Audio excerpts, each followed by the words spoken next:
Chapitre 16. Pourquoi tant de luttes? Passage à lire, Jacques 4, versets 1 à 3.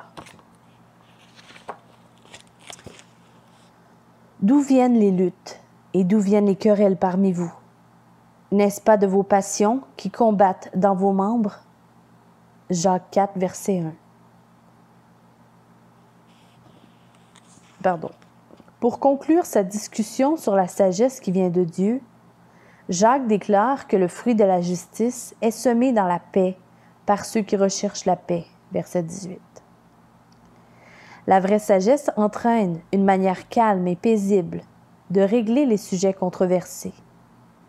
Il n'est pas question de paix aux dépens de la vérité, mais d'une insistance paisible sur les exigences de Dieu en vue du but suprême de l'unité qui produit santé et réconciliation dans la pratique. Maintenant, presque dans la même phrase, Jacques se tourne vers nous pour demander: d'où viennent les luttes et d'où viennent les querelles parmi vous? Pourquoi ne sommes-nous pas ce que nous devrions être en tant que disciples du Seigneur Jésus-Christ? Pourquoi échangeons-nous des platitudes plutôt qu'une paix réelle, des querelles à la place de la communion fraternelle, des luttes au lieu d'une sainteté de vie? Le sujet des querelles dans l'Église est pénible, comme peut en témoigner quiconque en a fait l'expérience. On s'attend à de telles choses dans le monde, mais dans l'Église, c'est toujours une contradiction choquante de la nature et du dessein même du corps de Christ. On ne s'attend pas d'ordinaire à ce que les chrétiens soient méchants et désagréables. Pourtant, il n'est pas besoin de tourner autour de l'Église pendant longtemps avant de rencontrer quelqu'un qui répond à cette description. Il se peut même, amis lecteurs, que vous ayez été ainsi, ou Dieu vous en garde, que vous le soyez encore. Les inconséquences, les attitudes de péché qui n'ont pas été mises à mort et une hypocrisie ouverte se trouvent quelque part dans tout corps formé de chrétiens dans le monde réel des pécheurs, même s'il s'agit de pécheurs sauvés par grâce ou qui affirment l'être. Les épîtres du Nouveau Testament et les prophètes de l'Ancien n'ont aucun sens en dehors de cette réalité. Le fait qu'il ne devrait pas en être ainsi confère encore plus de force aux exhortations ardentes des écrivains bibliques. Il est certain que Jacques écrit au sujet de situations réelles dans lesquelles des luttes se produisent entre des gens qui professent être chrétiens.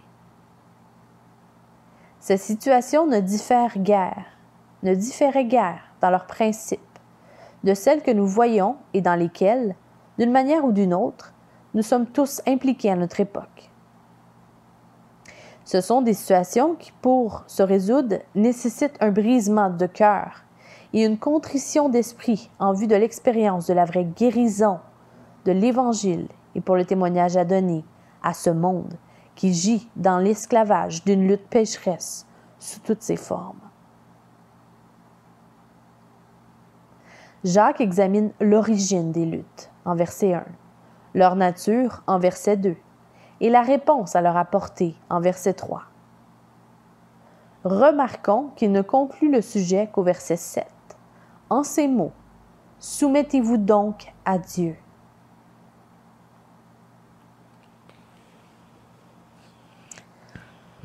L'origine des luttes, les mauvaises passions, verset 1. Quelle est la genèse de nos luttes et de nos querelles? N'est-ce pas de vos passions qui combattent dans vos membres? Nous aimons penser que nous tenons sur des questions de principe quand nous nous engageons dans une controverse. Nous avons raison et ils ont tort. Cela peut effectivement être parfois le cas. De manière évidente, quelqu'un a tort. Bien entendu, tout le monde croit que l'autre est à blâmer ou davantage à blâmer. Nous avons tendance à prendre notre côté comme le point de référence éthique de la controverse et à nous exonérer d'erreurs substantielles ou de mobiles impurs. Il s'agit toujours d'un cas où l'autre côté doit changer ses voies. Un examen honnête de soi est aussi rare que des dents chez les poules. Pour changer d'illustration, la situation ressemble au fermier qui, entendant un voleur dans le poulailler, prend son fusil et demande « Qui est là ?» Question à laquelle l'intrus répond « Personne d'autre que nous, les poules. » Le moment ressemble à cela. Il peut être peuplé de gens il n'est peuplé que de gens innocents. Il n'y a pas un seul pécheur en vue, sauf bien sûr l'autre. Eh bien, Jacques n'a aucun désir de débattre cette déraison, des responsabilités ou des conséquences quant à la responsabilité et au blâme relatif à chacun. La plupart du temps, nous avons notre part de culpabilité et nous avons en tout temps besoin de réfléchir bibliquement sur nos mobiles. C'est pourquoi il commence avec les passions, sachant que nous avons nous-mêmes conscience qu'elles combattent en nous. Par passion, ils entendent la gratification de la chair dans le sens du plaisir de ce monde. Le terme grec est la forme plurielle de hédon, d'où nous tirons le mot philosophique hédonisme. L'hédonisme est la philosophie classique pour laquelle le plaisir est le bien suprême de l'homme. Un certain nombre d'écoles grecques avaient adopté diverses formes de cette religion. Car en effet, la recherche du plaisir était et sera toujours une religion. Rien ne donne davantage une apparence de légitimité au péché que de le déguiser en philosophie et d'élaborer un cadre théorique grandiloquent sur lequel on peut accrocher des passions tellement terrestres. Mais le cœur de la question est tout simplement dans les plaisirs du monde, par opposition à Dieu, contre la voie de la bénédiction temporelle et éternelle, trouvée dans l'obéissance au Seigneur suprême. Ces passions combattent en nous. Paul dit la même chose en écrivant aux Romains. Je prends plaisir à la loi de Dieu, selon l'homme intérieur, mais je vois dans mes membres une autre loi qui lutte contre la loi de mon entendement et qui me rend captif de la loi du péché qui est dans mes membres. Ces passions sont liées en particulier au corps et à ses appétits naturels, c'est-à-dire au corps en ce qu'il est affecté par ses influences mystérieuses, mais réelles, que les théologiens appellent le péché résiduel, le péché qui demeure en nous. Nous désirons des plaisirs sensuels, comme voir ou faire des choses, et, dans la mesure où ces appétits restent sans contrôle, brûler de plus en plus pour les gratifications impures. Il est impossible de se méprendre sur ce que signifie Jacques. Nous en avons tous fait l'expérience à un niveau ou à un autre. Personne n'est encore un homme parfait, capable de tenir tout son corps en bride. Dans les cas extrêmes d'assujettissement à un péché particulier, on observe souvent, ou on en fait soi-même l'expérience, une situation où l'homme sait et reconnaît avec larmes qu'il fait ce qu'il ne faut pas, tout en affirmant avec force, du sein de sa défaite, son incapacité à y mettre un terme. Telle est la nature de l'esclavage à toute mauvaise habitude, tout au moins quand la personne a conscience de ses actions. Ces passions sont des ronces de l'âme, comme les mauvaises herbes dans le jardin, que vous arrachez et combattez tout l'été. Partez 2 semaines en vacances et vous retrouverez une jungle qui étouffe vos précieux légumes. Celui qui donne licence à ses appétits, remarque Jean Calvin, n'aura jamais aucune mesure à ses désirs. Un contrôle de soi qui tire sa force du Saint-Esprit est nécessaire pour produire de façon constante un fruit paisible de justice dans notre cœur et dans notre vie. Mais comment ces passions deviennent-elles la genèse des querelles? Du simple fait que les passions mauvaises sont égoïstes. Elles rongent en nous, de manière à nous donner ce que nous voulons. La race de Diotrephe, qui troublait les églises d'Asie, parce qu'ils aimaient la prééminence, n'a pas disparu du tout. Quelque part dans toute querelle se trouve l'amour pour la supériorité sur autrui, d'un côté ou de l'autre, ou plus souvent des deux côtés. Vous pouvez certainement penser à de nombreuses manières dont les animosités se sont développées entre des gens de votre connaissance. Jacques ne parle pas ici de cas spécifiques, mais il se soucie de nous amener à sonder notre propre cœur sur la question elle-même et en tirer une application appropriée pour notre conduite. Si la justice perd la bataille en nous, cela ne tardera pas à se manifester par des luttes au dehors, dans l'assemblée du peuple de Dieu. Il est inévitable que l'orgueil et l'égoïsme chez une personne se heurtent tôt ou tard à l'orgueil et à l'égoïsme qui résident en quelqu'un d'autre. Il est vrai aussi que de tels engagements pécheurs s'opposent au désir juste de ceux qui rendent fidèlement témoignage au Seigneur et à sa parole.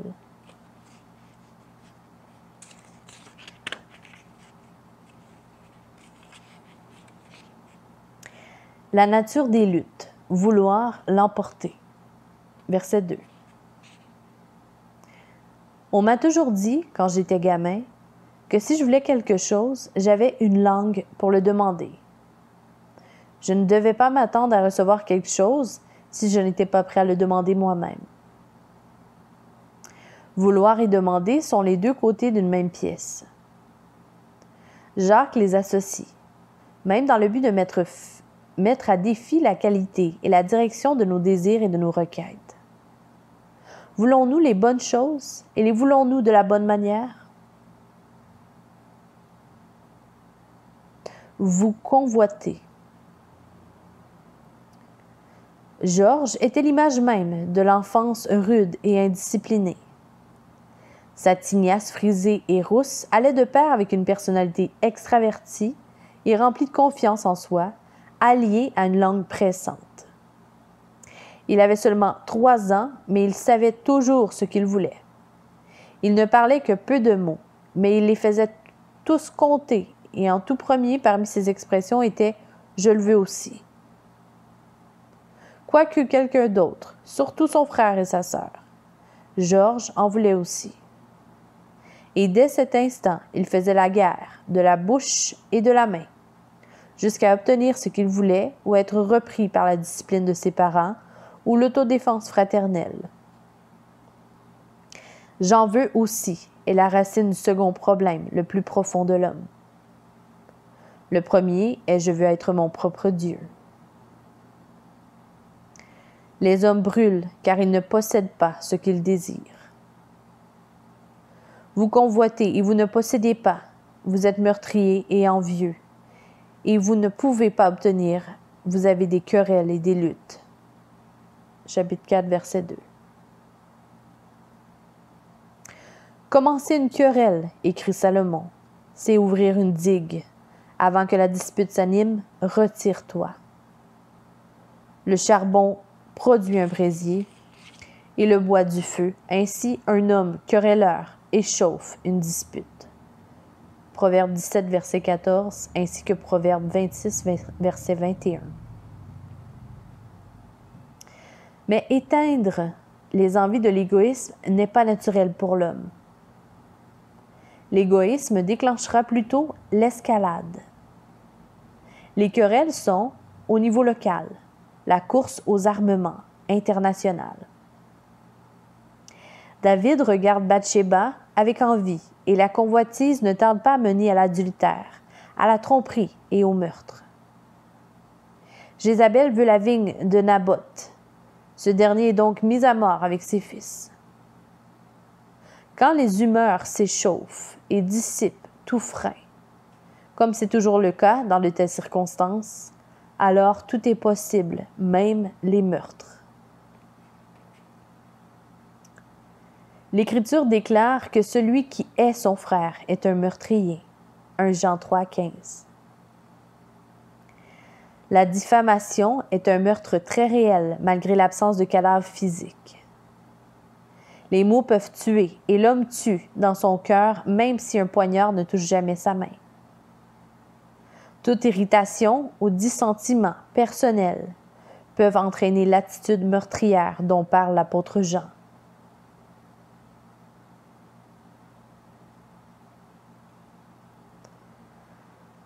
Cela est vrai au sein de la communauté de l'Église.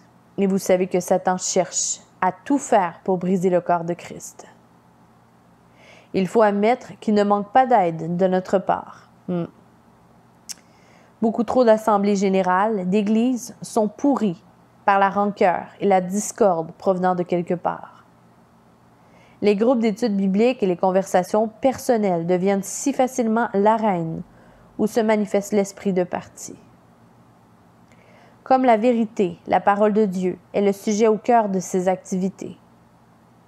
Cela signifie que les désaccords peuvent très facilement dégénérer en division. Le péché de l'homme pervertit ce qui devrait développer les liens d'unité. L'unité de l'esprit par le lien de la paix. Éphésiens 4:3. Il en fait une justification impie de l'orgueil spirituel et de la communion brisée. L'histoire de l'Église n'offre pas d'encouragement dans ce domaine. Il est certain que les chrétiens portent la responsabilité la plus lourde de forger des liens d'amour et de communion avec les autres croyants.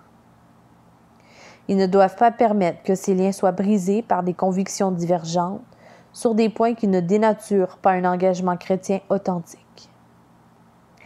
Les paroles de Jacques doivent mettre tout chrétien à défi. Vous ne demandez pas. Il existe quelque chose de plus profond que même les relations brisées avec nos frères et sœurs en Christ. La racine du problème est la prière négligée et une relation brisée avec le Seigneur. Vous ne possédez pas parce que vous ne demandez pas. Bien que le mot Dieu n'apparaisse pas dans un texte d'origine, il convient de l'ajouter mentalement. Jacques semble rappeler à ses lecteurs les paroles du Seigneur.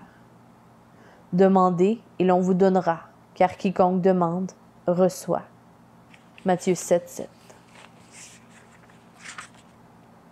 Cela ne veut pas dire que Dieu exauce n'importe quel désir pécheur qu'il nous arrive de ressentir, tout simplement parce qu'on le lui demande, parce qu'on le lui a d'abord mentionné. Quand Jacques aborde le sujet de la négligence dans la prière, il sait qu'en soi, cela laisse entendre le besoin d'un nouvel examen des désirs qui luttent en nous. Amener une requête devant Dieu porte en soi la nécessité d'examiner la requête elle-même, au point de vue éthique et spirituel. Ce que je veux n'est-il pas une offense pour Dieu, qui a certaines normes? Comment les passions qui me rongent de frustration et de colère se mesurent-elles par rapport à sa volonté? Voici les questions que Jacques soulève par implication. Il est clair qu'il cherche à montrer que là où réside une communion vivante et vraie avec le Seigneur dans la prière, l'homme demande des choses différentes et avec des mobiles complètement différents, parce qu'ils se soumettent à la règle de la volonté révélée de Dieu pour sa foi et sa conduite. Quand nos prières, telles qu'elles sont, se contentent de servir nos passions, elles cessent d'être authentiques et se rangent au niveau des incantations magiques. Les luttes qui gâchent la vie des gens découlent souvent de désirs impies, qui reçoivent l'aide et l'encouragement d'un manque de prière. Chez certains, cela provient d'une absence complète de prière. Chez d'autres, cela se cache derrière l'illusion d'une forme vide de prière qui renie dans la réalité le Seigneur et sa volonté révélée.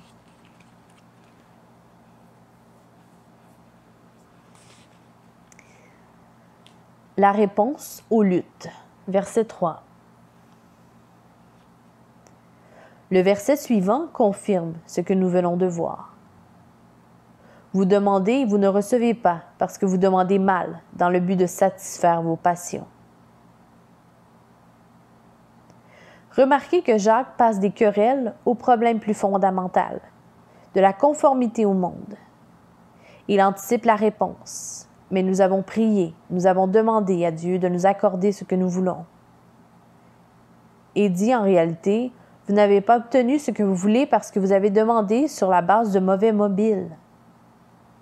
Vous n'avez pas assujetti vos passions à la Seigneurie de Christ.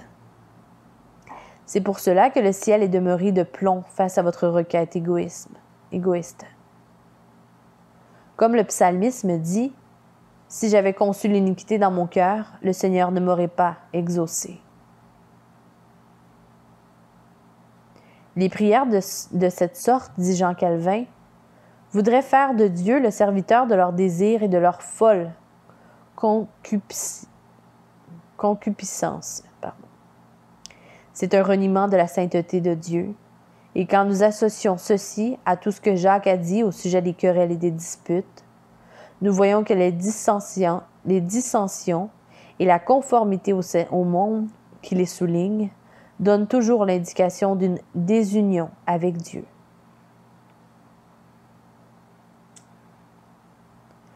Nous ne prions pas correctement quand notre but et nos fins ne sont pas justes dans la prière.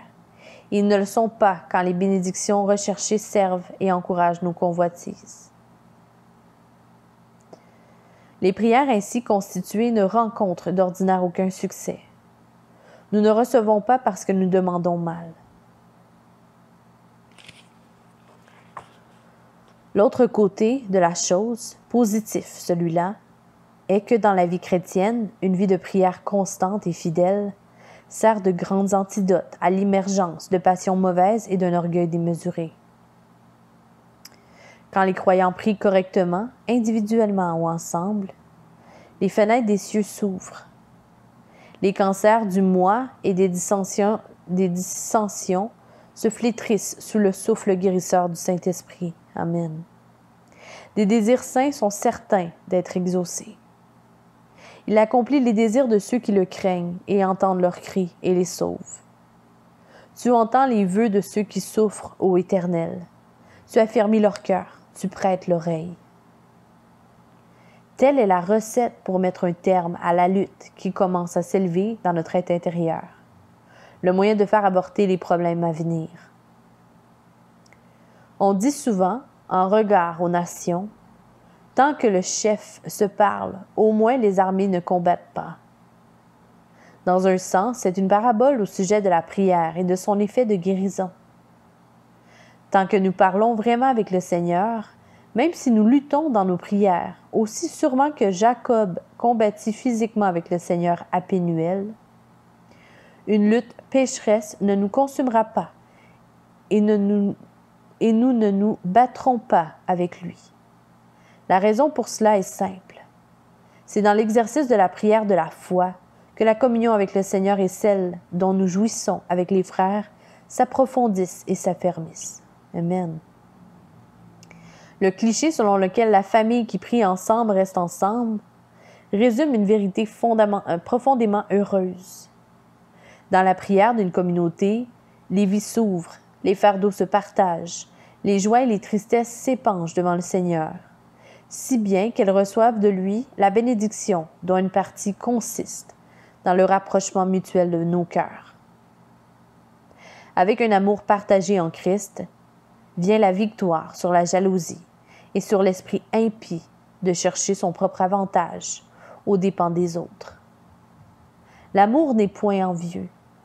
Soumettez-vous donc à Dieu. Fin du chapitre 16.